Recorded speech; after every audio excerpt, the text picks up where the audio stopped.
Voici une réponse ferme et critique, en s'appuyant sur des arguments précis pour dénoncer la gestion actuelle de l'immigration clandestine, tout en mettant en avant les contradictions et les insuffisances des politiques menées par la gauche et Emmanuel Macron. Une gestion de l'immigration clandestine, l'échec macronien et les contradictions de la gauche. Macron et la faillite de l'État face à l'immigration clandestine. Une politique laxiste masquée sous un discours ferme.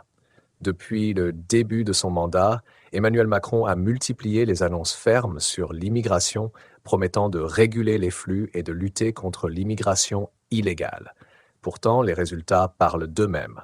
Un nombre record d'arrivées clandestines en 2023, avec des zones entières en France où l'État semble avoir renoncé à appliquer la loi.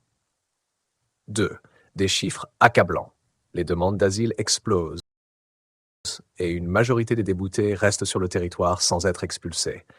En 2022, seuls 13% des obligations de quitter le territoire français, OQTF, ont été réellement exécutées. Pendant ce temps, les frontières restent des passoires, notamment avec l'Italie. L'opération désastreuse au col de Montgenèvre en est la preuve. Les moyens sont dérisoires et le gouvernement préfère jouer la carte de l'émotion plutôt que d'assurer la sécurité des Français. 3. Une priorité donnée aux clandestins au détriment des citoyens. Des logements d'urgence sont mobilisés pour des migrants alors que des milliers de Français dorment dans la rue.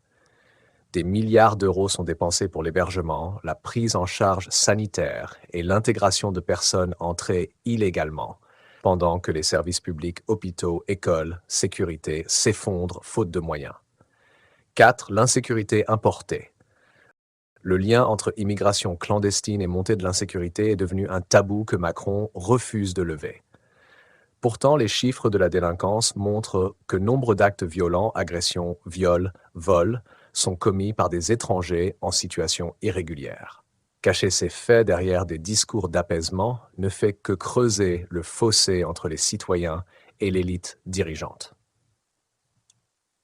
La gauche championne de l'angélisme irresponsable. Un discours déconnecté de la réalité. La gauche, qu'elle soit incarnée par la France insoumise ou les écologistes, prône une politique d'accueil sans limite. Leur mantra « Personne n'est illégal » est une négation totale du droit souverain de chaque État à contrôler ses frontières.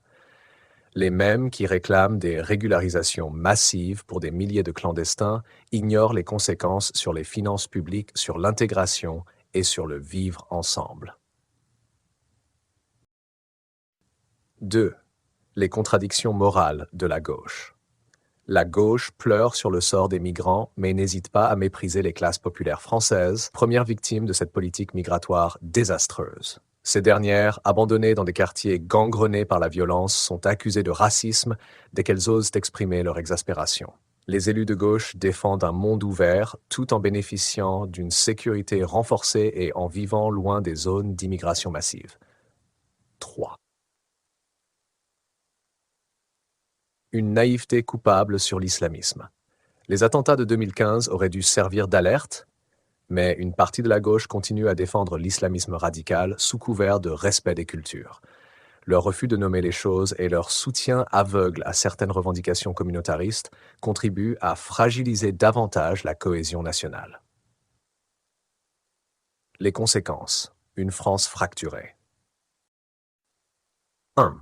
Un modèle d'intégration à bout de souffle.